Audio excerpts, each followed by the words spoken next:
Salut tout le monde, j'espère que vous allez bien. Je vous retrouve aujourd'hui pour vous parler de mes favoris de la saison. Il n'est pas improbable qu'en 2023 il y ait légèrement plus de favoris puisque là j'ai fait une liste en fait. Je pense pas pouvoir caser tous les trucs que j'ai envie de citer dans cette vidéo, donc voilà, il n'est pas improbable qu'il y ait un petit peu plus de favoris.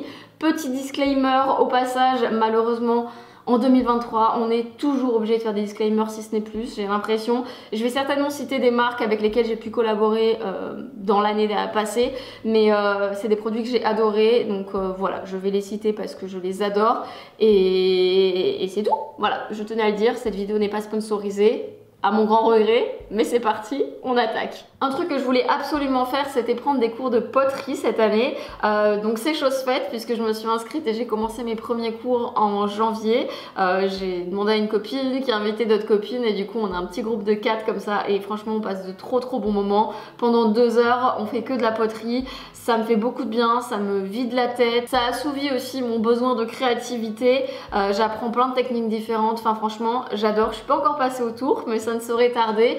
Et à voir un petit peu comment ça se goupille à la fin de nos cours, parce que du coup on avait réservé que quelques cours.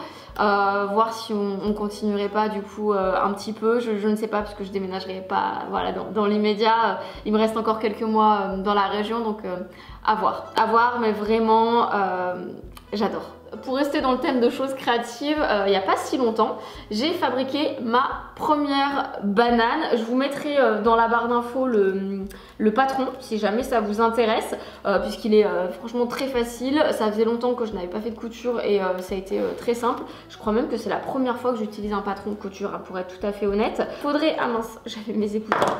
Faudrait que je m'achète une surjeteuse, les finitions seraient 100 fois mieux.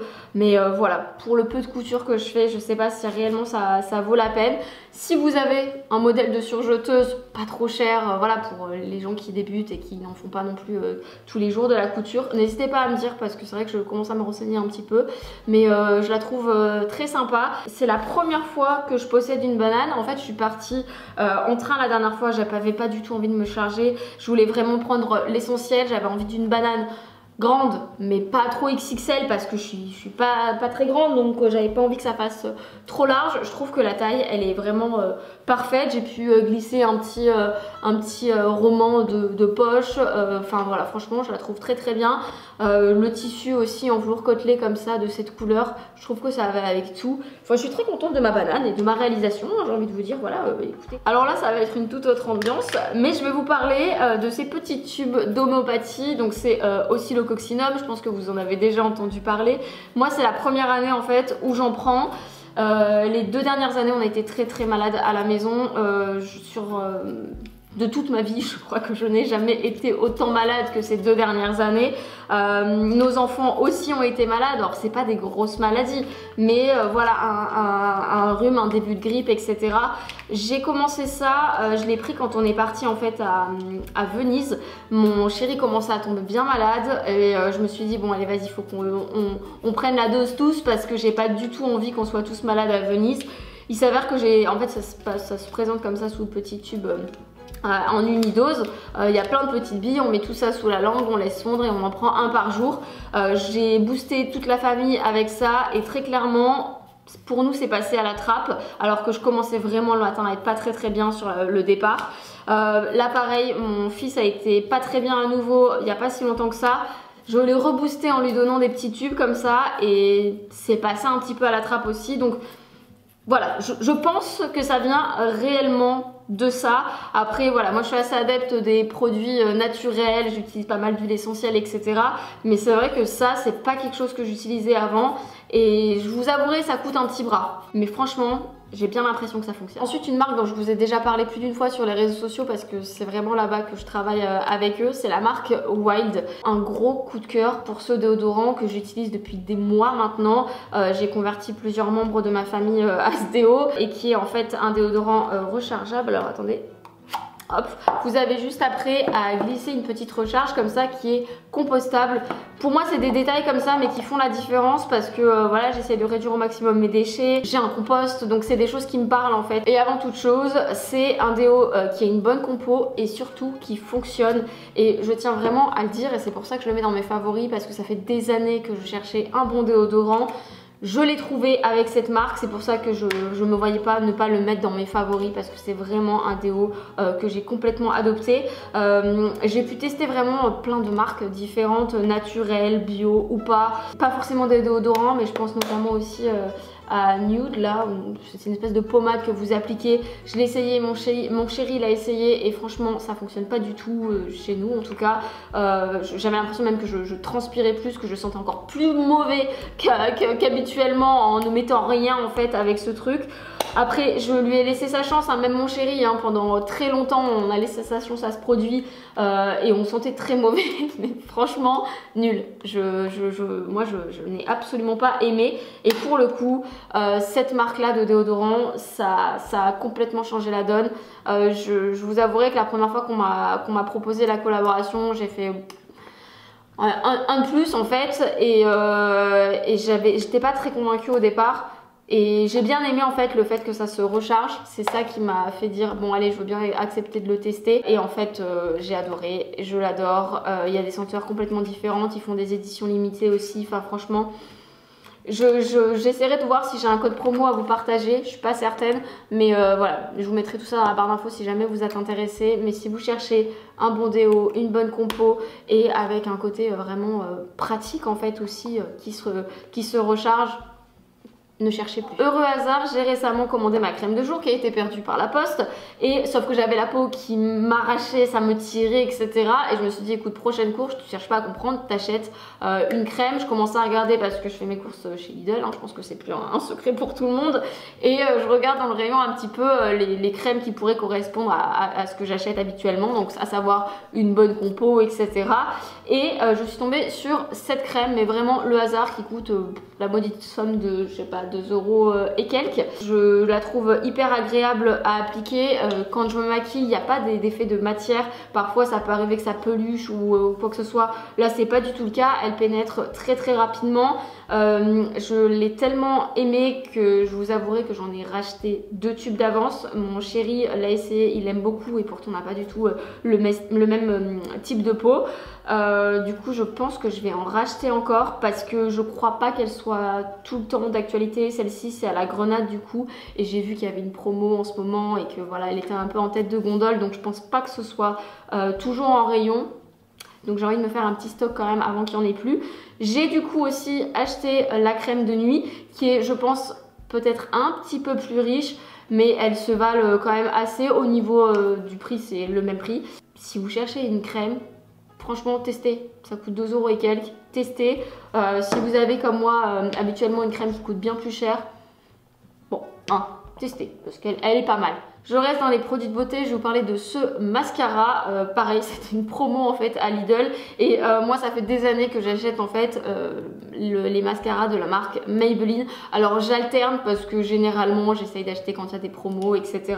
Il y en a que j'aime plus ou moins que d'autres, mais celui-ci c'est vrai que très souvent je le rachète. C'est le Sensationnel de chez Maybelline. Là j'aime beaucoup la brosse qui est avec des petits picots en silicone. Moi ce que j'aime bien faire c'est que je l'applique une première fois, j'étire au maximum, je passe à l'autre et là je recommence à travailler un petit peu la matière.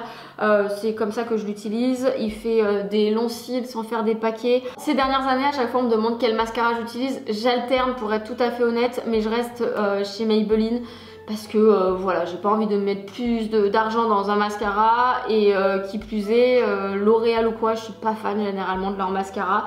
Maybelline, je trouve que c'est une valeur sûre, donc voilà, c'est celui que j'utilise en ce moment et que j'aime beaucoup.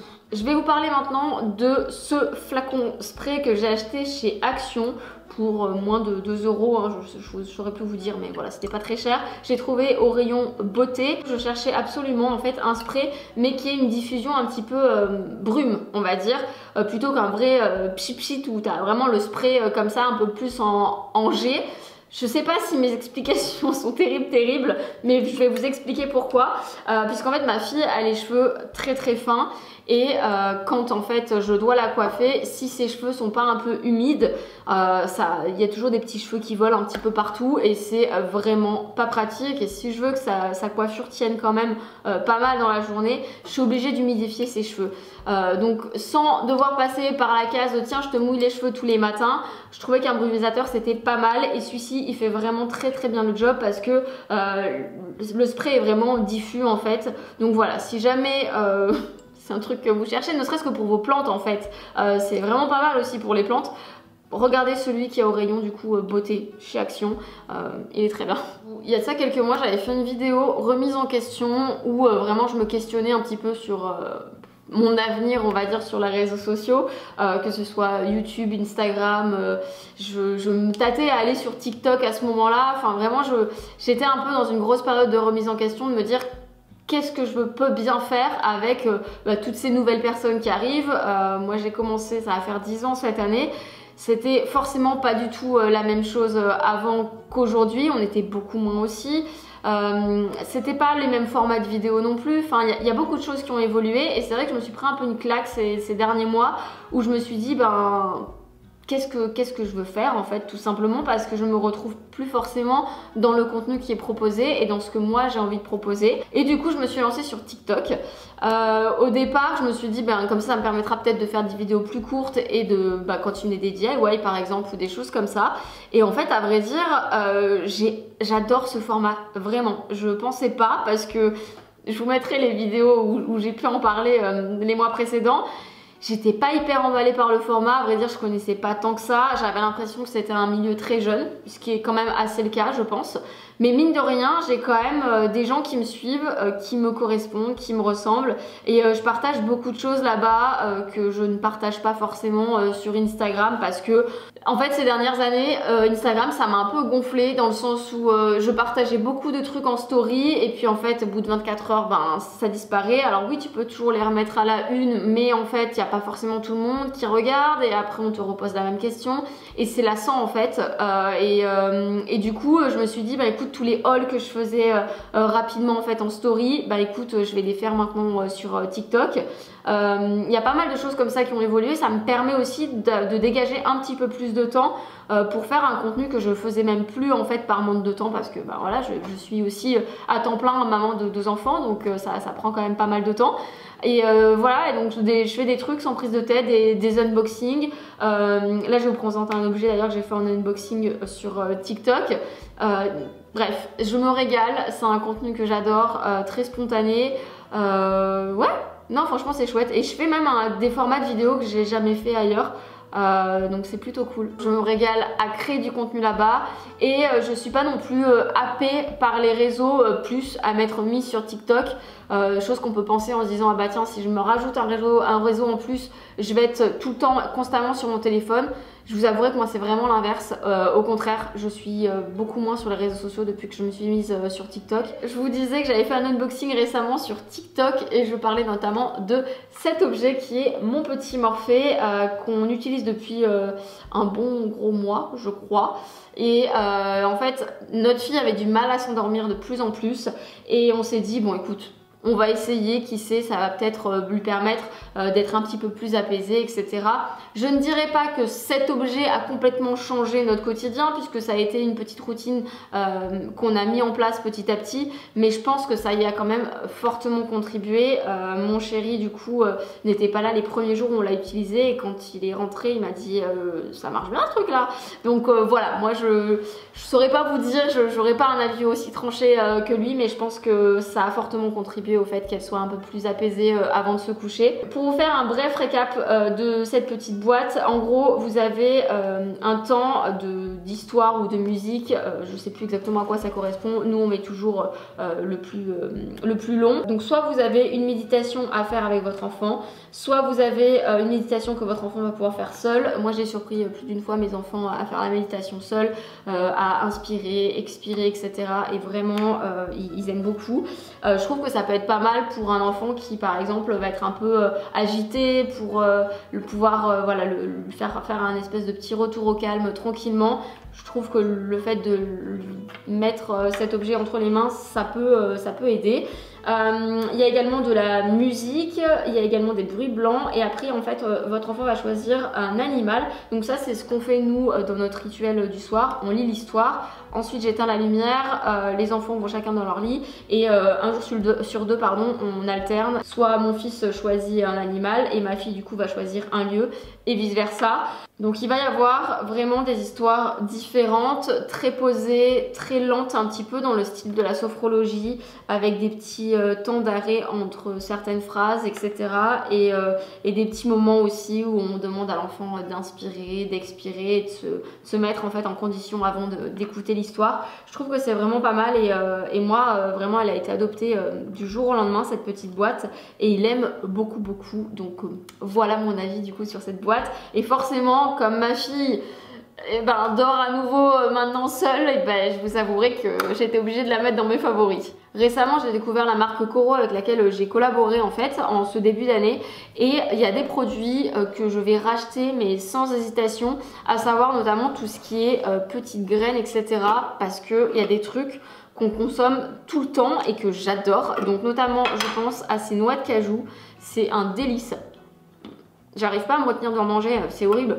Je vais voir s'ils vendent pas des pots plus gros, enfin des sachets plus gros. Donc c'est des noix de cajou qui sont pimentées, elles sont pas très salées. Moi c'est généralement le truc que je reproche quand j'achète en fait des noix etc. et qu'elles ont un petit goût, c'est qu'elles sont très salées. Généralement c'est quelque chose qui me dérange. Là elles sont pimentées mais c'est pas le truc qui t'arrache la bouche. Maintenant que j'ai réduit le sucre là en ce début d'année, j'avoue que quand j'ai envie de grignoter ou quoi que ce soit, je prends souvent des noix et celle-là, mais je vous dis j'adore ça. Un truc, alors là c'est pas mes favoris, même si j'aime beaucoup, mais je me suis dit que ça pouvait être sympa aussi d'ajouter les favoris de mes enfants. Donc là c'est toujours la marque Coro et en fait c'est des petits pois qui sont en fait enrobés de paprika et pas que d'ailleurs, hein, il y a certainement autre chose. Donc ça c'est des trucs qu'on prend notamment pour l'apéro, je trouve que ça change en fait. C'est vraiment très bon, c'est croustillant, c'est bien dosé au niveau des épices. Moi les enfants en sont fans, j'avoue que j'aime beaucoup aussi, mais j'ai quand même une grosse préférence pour les noix de cajou. Je termine avec des favoris mode. J'ai tout d'abord ce gilet que j'ai acheté en seconde main sur Vinted, donc c'est un gilet de chez Cézanne. De souvenir, c'est le modèle Gaspard. Je l'aime beaucoup parce que c'est un gilet assez classique, assez intemporel par sa coupe etc. Mais il y a quand même plusieurs façons de le porter. Donc soit comme ça, comme je le porte aujourd'hui, soit par exemple au printemps avec un petit t-shirt dessous et puis complètement ouvert en gilet. Soit aussi comme j'aime bien le porter, c'est que j'enlève plusieurs boutons et je mets les boutons en fait dans le dos. Je trouve que c'est joli, ça ajoute un côté très féminin etc. à un gilet qui en somme est assez simple et classique. Il est très agréable, il est en laine, et enfin voilà, vraiment il tient chaud, pourtant il est quand même assez fin, mais je l'aime beaucoup. Cette année j'ai fait un gros tri dans ma penderie, je continue et c'est vraiment mon objectif avant de déménager à nouveau. Et du coup c'est vrai que j'ai pas envie, comme j'avais pu avoir par le passé, des caisses pour l'hiver et des caisses pour l'été typiquement d'habits, et que je switch systématiquement. J'ai juste envie en fait d'avoir voilà, un visuel global de ma penderie, de pas avoir d'autres trucs ici et là dans le garage. Et voilà, et du coup c'est vrai que je suis en train de modifier un petit peu ma penderie, de prendre des pièces qui sont peut-être un peu plus intemporelles et de me débarrasser aussi de beaucoup de choses. Donc voilà, je vais me lever même si je vais faire des zooms sur ce dont je vous parle. J'ai une ceinture comme ça que j'ai achetée sur La Redoute, donc c'est une ceinture en cuir et la qualité franchement est vraiment top. Ça fait du coup de nombreux mois que je l'ai, je la porte très souvent, la qualité n'a pas bougé et elle est hyper agréable. J'aime bien le côté un petit peu vintage je trouve de la boucle, je l'aime beaucoup cette ceinture et c'est vrai que je la porte très souvent. Et dernier favori, c'est le jean que je porte actuellement, que j'adore, j'aime beaucoup la coupe, je l'ai trouvé chez Lidl. Donc c'est de souvenir le modèle jambe large. C'est en fait un jean qui va avoir une coupe un petit peu taille haute mais un peu dans un style jupe culotte. J'aime beaucoup ce style là parce que généralement je trouve que c'est le genre de jean qui est un peu plus flatteur avec ma morphologie. Qui plus est, qui est court au niveau de la cheville et moi je suis petite donc c'est vrai que quand t'as pas besoin de faire d'ourlet c'est très pratique. Je l'ai payé je crois 12 € chez Lidl, il est encore en ce moment donc je vous le dis, je pense qu'il va pas trop tarder à disparaître des rayons, donc si jamais ça vous intéresse n'hésitez pas à y aller voilà, très prochainement. Donc voilà pour cette vidéo, j'espère en tout cas qu'elle vous aura plu. Sur ce, je vous dis à très bientôt dans une prochaine et jusque là, prenez soin de vous. Ciao.